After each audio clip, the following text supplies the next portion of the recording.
অধিকারে, সেখানে তারা আবার আমাদেরকে বলে যে জানমালের নিরাপত্তা আগে, সেনাবাহিনী যেন ভুলে না যায় তাদেরকে মাল দিচ্ছে। আমরা সাধারণ ছাত্র জনতা অথবা সাধারণ যে এই দেশের নাগরিকরা ট্যাক্সের টাকা দিয়ে এই বাহিনীকে আমরা পালতেছি। সুতরাং আমাদের পালা কুকুর, তারা আমাদের পোষা কুকুর যদি আমাদের বিরুদ্ধে আসে, আমাদেরকে লাঠিচার্জ করে, আমাদেরকে ধাওয়া করে, আমাদেরকে প্রতিহত করে, তখন আমরা বলবোই তোরা আমাদের নুন খেয়ে গুণ গাইতে জানোস না, তোদের পেশাদারিত্বের সাথে কথা যায় না। এটাই আমার অবস্থান। এই ভিডিওটা দেখার পরে শরীরের মধ্যে রক্তের একটা পিলপিলানি ফিল করছি ভাই। তার বক্তব্য শুনছিলাম আর ভাবতেছিলাম যে 1971 সালে নাকি পাকিস্তানের কিছু মানে কি বলে যে বীজ এই দেশে ছিল, আর আজকে যখন সরকার পরিবর্তন হয়েছে অনেক কিছুর মধ্যে মাঝে মাঝে কিন্তু এই বীজদের দেখা মিলে। আর এই হচ্ছে সেই বীজের এক অংশ। উইথ ডিউ রেসপেক্ট, সেনাবাহিনী কোথায় গেছে? রাস্তার একটা পোলা সেনাবাহিনীকে নিয়ে যখন বলে যে কুকুরের পাল, কুকুর ভাই, আপনি বুঝতে হবে যে ধৈর্য ধরা ভালো থাকে না, যে কোনো পরিস্থিতিকে সামলানোর জন্য ধৈর্য নিয়ে কাজ করতে হয়, প্রজ্ঞা নিয়ে কাজ করতে হয়। কিন্তু বাংলাদেশের সেনাবাহিনীকে নিয়ে এই ধরনের শব্দ যখন ব্যবহার হয়ে যায়, আর এই ছেলে এই দেশের আলো বাতাসে ঘুরা ফিরা বেড়ায়, আমার লজ্জা হয়, আমার সেনাবাহিনীর প্রতি আফসোস হয় যে আপনারা কি আসলে আসলে মানে হাতের মধ্যে চুরি পইরা ফেলছেন। যে একটা ছেলে এরকমভাবে প্রকাশ্যে, কালকে আমরা দেখলাম পুলিশকে নিয়েও বাংলাদেশের বিভিন্ন জায়গায় মানে ন্যাক্কারজনক শব্দ ব্যবহার করা হয়েছে। এরা এই সাহস কোথায় পায়? এদের কানেক্টিভিটিটা কোথায়? এরা কোন দেশের পারপাস সার্ভ করে যে বাংলাদেশ সেনাবাহিনীকে নিয়ে গণহারে যে কুকুরের একটা শব্দ ব্যবহার করার মতন দুঃসাহস দেখায়?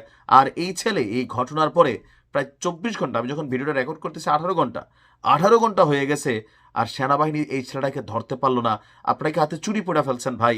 এই যদি আপনাদের অবস্থাও হয় তাহলে তো মানে বাংলাদেশের অবস্থা খুবই খারাপ। এই সেনাবাহিনীটাই বন্ধ করে দিতে হবে। কারণ ধৈর্য প্রজ্ঞা ঠিক আছে, গতকালকে আমাদের একজন সেনা অফিসার যখন 32-এর সামনে বোঝাচ্ছিলেন, কত বিচক্ষণতার সহিত বোঝাচ্ছিলেন। একটা উস্কানি দিয়ে তো লাগাই দেওয়া সোজা।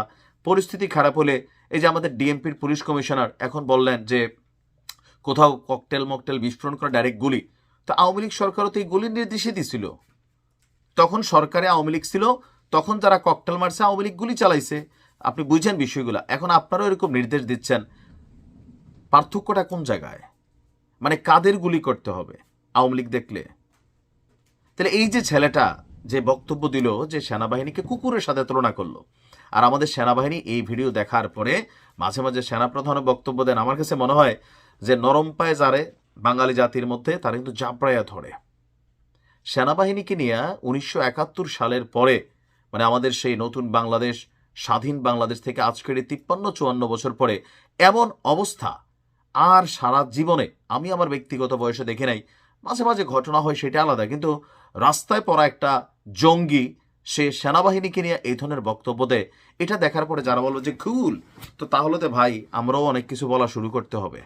এমনকি বাক স্বাধীনতা কি সবার বেলায় প্রযোজ্য?